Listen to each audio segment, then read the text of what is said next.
ಎಲ್ಲರಿಗೂ ನಮಸ್ಕಾರ. ಭಾರತೀಯ ರೈಲ್ವೆ ಇಲಾಖೆಯ ಕಡೆಯಿಂದ ಅಧಿಕೃತವಾಗಿ ರೈಲ್ವೆ ಇಲಾಖೆಯಲ್ಲಿ ಖಾಲಿ ಇರುವಂತಹ ಗ್ರೂಪ್ ಡಿ ಹುದ್ದೆಗಳ ನೇಮಕಾತಿಗಾಗಿ ಅಧಿಸೂಚನೆಯನ್ನ ಬಿಡುಗಡೆ ಮಾಡಿದ್ದಾರೆ. ನೀವು ಸ್ಕ್ರೀನ್ ಮೇಲೆ ಕಾಣ್ತಾ ಇರೋ ಹಾಗೆ ಇದು ರೈಲ್ವೆ ಇಲಾಖೆಯಿಂದ ಅಧಿಕೃತವಾಗಿ ಬಿಟ್ಟಿರುವಂತಹ ಅಧಿಸೂಚನೆ ಆಗಿರ್ತದೆ.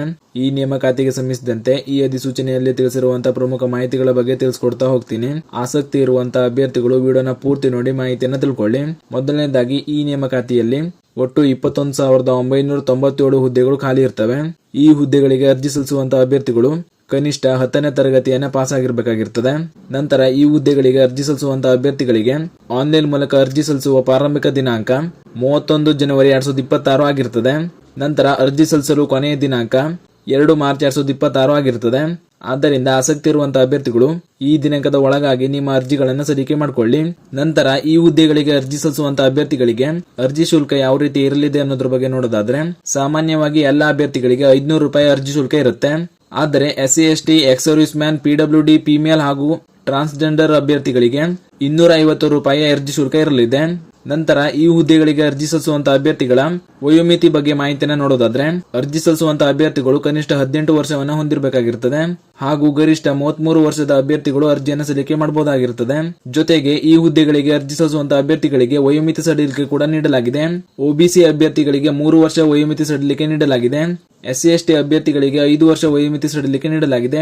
ಜೊತೆಗೆ ಇನ್ನಿತರ ಬೇರೆ ಕ್ಯಾಟಗರಿಯಲ್ಲಿ ಬರುವಂತಹ ಅಭ್ಯರ್ಥಿಗಳಿಗೂ ಕೂಡ ವಯೋಮಿತಿ ಸಡಿಲಿಕೆ ನೀಡಲಾಗಿದೆ. ಈ ಬಗ್ಗೆ ಹೆಚ್ಚಿನ ಮಾಹಿತಿಯನ್ನು ಅಧಿಸೂಚನೆಯಲ್ಲಿ ನೋಡಿಕೊಳ್ಳಿ. ಅದೇ ರೀತಿ ಈ ನೇಮಕಾತಿಯಲ್ಲಿ ಆಯ್ಕೆ ಪ್ರಕ್ರಿಯೆ ಯಾವ ರೀತಿ ಇರಲಿದೆ ಅನ್ನೋದ್ರ ಬಗ್ಗೆ ನೋಡೋದಾದ್ರೆ, ಮೊದಲಿಗೆ ಕಂಪ್ಯೂಟರ್ ಬೇಸ್ಡ್ ಎಕ್ಸಾಮಿನೇಷನ್ ನಡೆಸಲಾಗ್ತದೆ. ಈ CBT ಪರೀಕ್ಷೆ ಯಾವ ರೀತಿ ಇರಲಿದೆ ಅನ್ನೋದ್ರ ಬಗ್ಗೆ ಕೂಡ ನೀವು ಸ್ಕ್ರೀನ್ ಮೇಲೆ ನೋಡ್ತಾ ಇರಬಹುದು. ಈ ಪರೀಕ್ಷೆ ಒಟ್ಟು 100 ಅಂಕಗಳಿಗೆ ಆಗಿರ್ತದೆ ಹಾಗೂ 90 ನಿಮಿಷಗಳ ಕಾಲಾವಕಾಶ ಕೂಡ ನೀಡಲಾಗ್ತದೆ.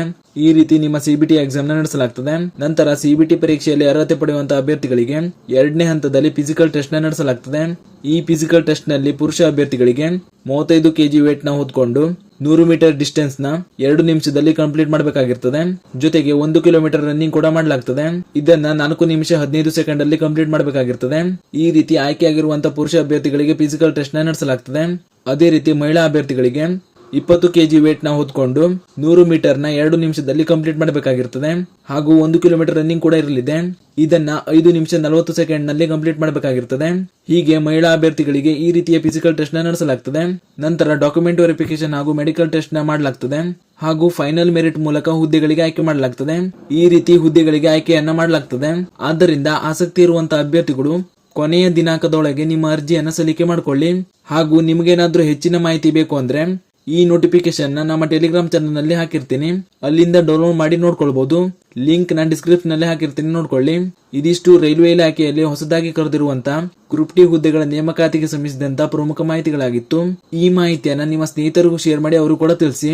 ಹಾಗೂ ಇದೇ ರೀತಿ ಮುಂಬರುವಂತಹ ಮಾಹಿತಿಗಳಿಗಾಗಿ ಚಾನಲ್ ನ ಸಬ್ಸ್ಕ್ರೈಬ್ ಮಾಡಿ ಅಂತ ಹೇಳ್ತಾ ಈ ವಿಡಿಯೋನ ಇಲ್ಲಿಗೆ ಮುಗಿಸ್ತಾ ಇದ್ದೀನಿ. ಧನ್ಯವಾದಗಳು.